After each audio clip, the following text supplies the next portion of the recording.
challenge, c'est très simple. 1 heure pour réussir à faire le plus possible un cosplay. Je m'appelle Seika Cosplay et je fais du cosplay depuis 2015. Alors, en point faible, je dirais le roleplay et en point fort, plutôt la couture. Je fais du rush de cosplay à peu près pour chacun de mes cosplays. Je m'appelle Léo et j'ai jamais fait de cosplay. Concrètement, mon point faible, ça va être limité en matériaux et en outils. J'ai l'habitude de travailler avec un grand atelier, avec un Fab Lab, où j'ai une découpeuse laser, où j'ai des imprimantes 3D, où j'ai tout ça. Mais mon point fort, c'est que je suis complètement imperméable au stress. Largement, oui. Non. Sans faire de cosplay, j'ai des loisirs qui nécessitent de fabriquer des costumes et des accessoires depuis plus de 10 ans. Que ce soit le jeu de rôle grandeur nature, la reconstitution historique, le théâtre et la production amateur. Alors bonjour, je m'appelle Suki et j'en fais depuis 4 ans. Je couds vite, mais pour tout ce qui est coupe et mousse, pas trop. Oui, une année, c'était pas faire. Alors du coup, moi je m'appelle Alison, mon pseudonyme c'est Mitsuki, cosplay et création. Ça fait 3 ans que je fais du cosplay. Alors mon point faible, c'est les patrons. Le patronage, je déteste ça. C'est ma solution à tout, c'est cellophane et scotch parce que je n'y arrive pas. Mais même un simple t-shirt, je ne peux pas, ça ne va pas. C'est voilà. Après, en point faible, la confiance en moi. J'ai très peur d'aller, pas vraiment sur scène, mais de me montrer. Après, en point fort, c'est que je suis à l'aise sur scène. C'est-à-dire que je ne serai pas du genre à regarder par terre, à pas savoir trop quoi faire. J'arrive à me débrouiller et à improviser si j'oublie quelque chose. Après, en soi, dans le cosplay, le point fort, je galère un peu sur tout. Donc, je dirais, ce que j'aime faire, c'est les audios. C'est les prestations, l'originalité. Généralement, c'est ce qu'on me dit à chaque fois, ma presta est originale. Disons qu'en ce moment, c'est le rush aussi pour mon cosplay pour demain. Donc oui, c'est la première année par contre que je suis vraiment en rush sur le cosplay parce que d'habitude je m'y prends à l'avance, mais là j'ai eu des aléas de la vie qui ont fait que je n'ai pas pu m'y prendre beaucoup à l'avance. Donc là j'ai dû faire mon cosplay en l'espace d'1 mois, alors que j'avais beaucoup de travail et même encore ce soir je vais encore bosser parce que il faut que je finisse ce soir de toute façon. Je pense même que demain matin je vais devoir encore rush, donc voilà. Aujourd'hui, nous avons un jury d'exception composé de Sora et IGC Cosplay, qui sont nos représentants de l'année dernière de la Coupe de France de cosplay. Et également, ce cosplay mystère sera présenté par Akira, qui est la vice-présidente de l'association Cos Castle qui organise ce concours. Attention, 1, 2, 3. Voilà, c'est parti. Vous pouvez venir voir le cosplay de plus près, vous pouvez l'observer, vous pouvez tout faire. Attention, le chrono est parti.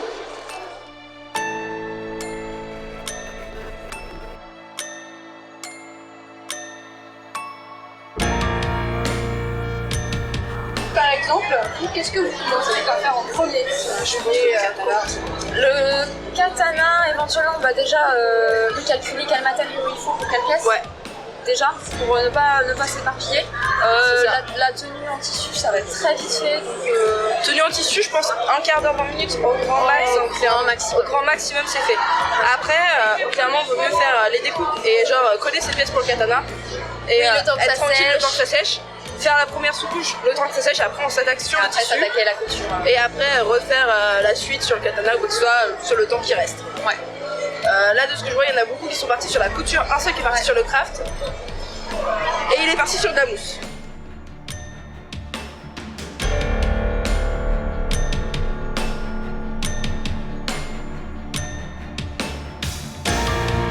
Le fait d'utiliser sur ce challenge toutes ces vieilleries et tout ça te parle? Ça me parle carrément parce que j'ai toute une malle avec que des tissus, récupérer des mamies, des tontons, des tatas qui veulent jeter des tissus, les cartons trouvés dans les poubelles, les gros rouleaux Trouvés dans les poubelles. le polystyrène, tout ça, il y a énormément. Par exemple, pour donner un exemple, la sélection que j'ai fait à la Japan Tour l'an dernier, qui m'a donné le statut de représentante régionale pour la Coupe de France de cosplay, c'était une armure de l'équipe Works 2 qui m'a coûté 80 € pour le tout. Parce que énormément de recyclage. 80 € c'est très impressionnant. C'est correct. Car c'est très peu. C'est très peu. J'ai des costumes, mon cosplay de Ryuk de Death Note, j'en ai eu pour 20 € avec une cartelle, la totale. Faut chiner, faut trouver dans les vides-greniers. Il y a des gens qui sont prêts à se débarrasser de vieilleries qui peuvent être très utiles à terme pour un cosplayer. Dans tout cosplay, en fait, on peut avoir de la récupération. Là, je sais que sur mon cosplay que je vais exporter dimanche, j'ai récupéré des parties de simili-cup que j'avais sur mon costume de finale, une boucle de ceinture que j'ai été récupérée, chinée quelque part parce qu'il m'en fallait une spécialement et qu'elles sont plus faites en vente. Et donc ça, c'est compliqué à trouver.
Décompte 10, 9, 8, 7, 6, 5, 4, 3, 2, 1. Les mains en l'air, c'est terminé. En première participante, nous avons eu Seika qui a pu réaliser le masque et le costume en oversize mais en entier avec un détail sur les petits signatures. En deuxième participant, nous avons eu Léo qui a uniquement réalisé l'épée et qui s'est appliqué à faire tout du ponçage à la Dremel, de la peinture, et on a le manche et les petites finitions ici. En troisième participant, nous avons Tsuki qui a réalisé le masque avec les petites attaches, l'épée en carton et le haut en petite taille mais entièrement fait avec col, manche et la jupe. Et en quatrième participant, nous avons Alison qui a fait à sa taille le haut du costume avec le col et la jupe.